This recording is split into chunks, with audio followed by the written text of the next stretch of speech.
नमस्कार प्रिय विद्यार्थियों। सातवां पाठ चल रहा था अपने आत्म परिचय एक गीत हरिवंश राय बच्चन। इसमें से कवि परिचय मैंने आपको बता दिया था और इसके लगभग 3 पद तक भी हो गए थे। आज यहाँ से हैं।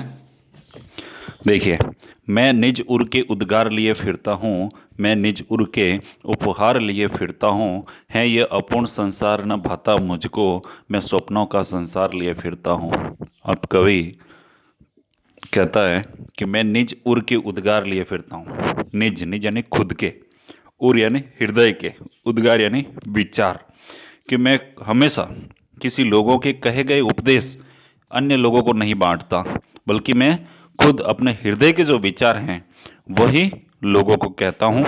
और मैं निज उर के उपहार लिए फिरता हूँ और मैं लोगों को जो ये प्रेम और मस्ती का जो संदेश दे रहा हूँ, यही मेरे द्वारा उन लोगों को दिया गया उपहार है, भेंट है, कि मैं निज उर के उद्गार लिए फिरता हूँ। यानी मैं हमेशा अपने हृदय के विचार ही जो है लोगों में बांटता हूँ, अर्थात अपने मन की जो बातें हैं, मन के जो उपदेश है, मन के जो विचार हैं, वही दूसरों को प्रेषित करता हूँ। और मैं निज उर के उपहार लिए फिरता हूँ और मैं स्वयं के हृदय के जो ये विचार हैं, अर्थात मेरे ये जो प्रेम और मस्ती से, प्रेम से, भाईचारे से रहने का जो संदेश है, ये संदेश जो मैं लोगों को बांटता हूँ, यही मेरे द्वारा लोगों को दिया हुआ उपहार है, भेंट है ये अपूर्ण संसार न भाता मुझको, मैं स्वप्नों का संसार लिए फिरता हूँ। कवि बच्चन जी कहते हैं कि है ये अपूर्ण, अपूर्ण यानी अधूरा, संसार न भाता, भाता यानी पसंद मुझको, कि मुझे ये अधूरा संसार पसंद नहीं है। यानी इस संसार के लोग जिस तरह से भौतिक सुख साधनों का प्रयोग करते हुए, जिस तरह से ईर्ष्या, काम, क्रोध, लोभ आदि दुर्गुणों से युक्त रहकर सांसारिक जीवन जीते हैं, ऐसा सांसारिक जीवन अर्थात ऐसा संसार मुझे पसंद नहीं है। मैं स्वप्नों का संसार लिए फिरता हूँ। कवि कहता है कि मैं तो अपने सपनों में अर्थात अपनी कल्पना के माध्यम से अपने संसार का निर्माण करता रहता हूँ। अपने अनुसार जैसा संसार मुझे अच्छा लगता है, वैसे संसार की मैं कल्पना करके उसी के अनुरूप जीवन जीता हूँ। मैं जला हृदय में अग्नि दहा करता हूँ, सुख दुख दोनों में मग्न रहा करता हूँ, जग भव सागर तरने को नाव बनाए, मैं मन मौजों पर मस्त बहा करता हूँ। अब इसमें कवि कह रहा है कि मैं जला हृदय में अग्नि, कि मैं अपने हृदय में अग्नि यानी आग जलाता हूँ और जला करके क्या है, दहा करता हूँ। दहा यानी जलता रहता हूँ, दहना का अर्थ होता है जलना, जलता रहता हूँ, कि मैं अपने हृदय में अपनी प्रियतमा की याद को जला कर उस प्रियतमा की याद में अपने हृदय को जलाता रहता हूँ और उस प्रियतमा की याद रूपी आग में जलता रहता हूँ। सुख दुख दोनों में मग्न रहा करता हूँ, फिर भी मैं सुख और दुख दोनों में मग्न यानी मस्ती से आनंदित रहा करता हूँ।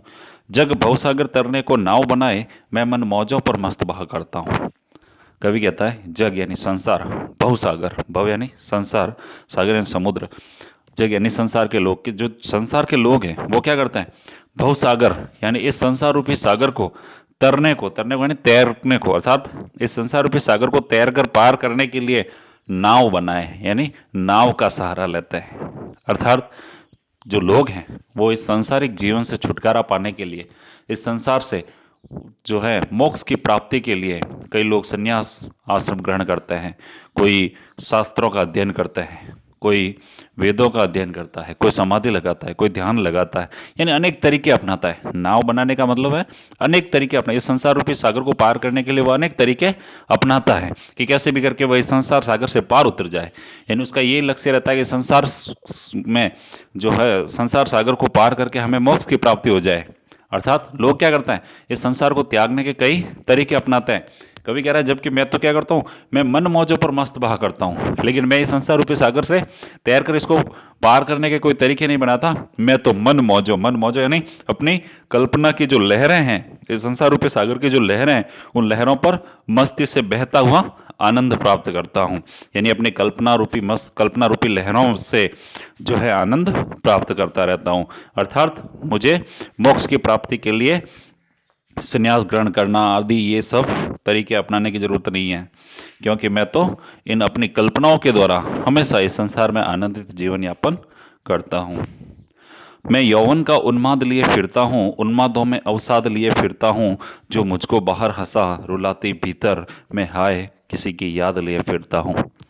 मैं यौवन का उन्माद लिए फिरता हूँ। अब कवि कहता है मैं यौवन, यौवन यानी युवावस्था, कि मेरी अभी युवावस्था है और इस युवावस्था में मैं उन्माद, उन्माद का अर्थ होता है प्रेम, मस्ती, पागलपन, उत्साह, कि इस युवावस्था में मैं बड़ा ही, जिसको कह सकते हैं एक प्रेमी हूँ, पागलपन की तरह जो है, बड़ा ही उत्साह है मेरे हृदय में और उन्मादों में अवसाद लिए फिरता हूँ। लेकिन उसी उत्साह में, उसी पागलपन में, उसी प्रेम और मस्ती में मैं अवसाद, अवसाद यानी दुख, दुख को लिए फिरता हूँ, यानी दुख के साथ जीता हूँ। अब देखिए वो युवावस्था है, युवावस्था में वो जो है वो प्रेम और मस्ती से रहता है, आनंदित रहता है, लेकिन उसी में, उसी उत्साह में उसको उसकी प्रियतमा की याद उसको दुख भी देती है। अर्थात वो कहता है मैं उन्मादों में अवसाद लिए फिरता हूँ, यानी मैं उत्साह में भी दुख को धारण किए हुए अपनी प्रियतमा की याद में जीता रहता हूँ, जो मुझको बाहर हंसा रुलाती भीतर। यानी कवि कहता है कि मुझे मेरी प्रियतमा की जो यादें हैं वो मुझे, जब मैं उसको याद करता हूँ तो मुझे बाहर से तो हंसी, यानी मैं खुश होता हूँ, लेकिन रुलाती भीतर, लेकिन अंदर ही अंदर उसकी यादें मुझे रुलाती है। मैं हाय किसी की याद ले फिरता हूँ। अर्थात कवि कह रहा है मैं अपनी अज्ञात प्रियतमा की याद के सहारे जीवन जी रहा हूँ।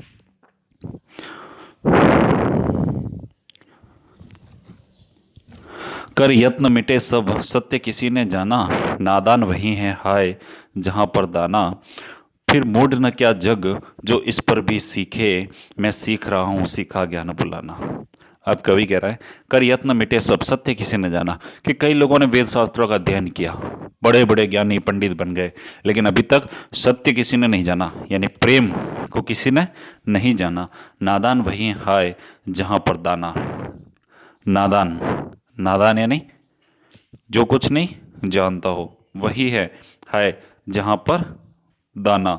इसका अर्थ यह है कि वही व्यक्ति श्रेष्ठ है, नादान वही है जहाँ पर दाना, या दाना का अर्थ होता है अज्ञानी व्यक्ति, और नादान यानी ऐसा व्यक्ति जिसको कोई जाति पाति का भेदभाव के का पता नहीं हो। ये नादान वही है जहाँ पर दाना, यानी जो निरक्षर व्यक्ति है, जिसने वेद ग्रंथों का अध्ययन नहीं किया है, वही ऐसा श्रेष्ठ है जिस जो जातिगत कोई ऊंच नीच के भेदभाव नहीं करता है। इसलिए जो अनपढ़ हैं वही श्रेष्ठ हैं, ये बता रहा है कवि यहाँ पर। फिर मूढ़ ने क्या जग जो इस पर भी सीखे। कवि कह रहा है फिर मूढ़ यानी मूर्ख, न क्या जग यानी संसार, क्या फिर भी संसार मूर्ख नहीं है जो इस पर भी सीखे। यानी संसार के लोगों को कम से कम अब तो सीख लेना चाहिए कि किस प्रकार जो निरक्षर यानी जो अनपढ़ लोग होते हैं वही श्रेष्ठ होता है। यानी इतना कुछ होने के बाद भी ये संसार के लोग मूर्ख हैं जो सीख नहीं ले रहे हैं। इसलिए मैं सीख रहा हूँ सीखा ज्ञान बुलाना। इसलिए कवि कह रहा है कि मैंने भी कुछ वेद ग्रंथ वगैरह पढ़ के जो ज्ञान अर्पित किया है, उस ज्ञान को मैं अब सीख रहा हूँ सीखा ज्ञान बुलाना। कवि कह रहा है मैं धीरे धीरे सीख रहा हूँ, क्या सीख रहा हूँ, सीखे हुए ज्ञान को बुलाना सीख रहा हूँ। यानी जो मैंने ज्ञान प्राप्त किया उसको बुलाना सीख रहा हूँ, क्योंकि मुझे निरक्षर रहना है, क्योंकि निरक्षर यानी अनपढ़ व्यक्ति ही श्रेष्ठ होता है, क्योंकि वो कोई जाति पाति या ऊंच नीच का भेदभाव नहीं जानता। मैं और जग और कहाँ का नाता, मैं बना बना कितने जग रोज मिटाता, जग जिस पृथ्वी पर जोड़ा करता, वैभव में प्रतिपक्ष से उस पृथ्वी को ठुकराता। अब कवि कह रहा है मैं और, यानी मेरे विचार, मेरी जीवन शैली अलग है, और जग और इस संसार के लोगों की जीवन शैली और संसार के लोगों के विचार अलग हैं। कहाँ का नाता, अर्थात मेरा और इन संसार के लोगों का कहीं रिश्ता नाता नहीं है। मैं बना बना कितने जग रोज मिटाता, कि मैं तो अपने सपनों के अनुसार, अपनी कल्पनाओं के माध्यम से कितने ही संसार रोज बनाता हूँ और रोज मिटाता हूँ, यानी कितने ही सपने बुनता हूँ और कितने ही भूलता हूँ।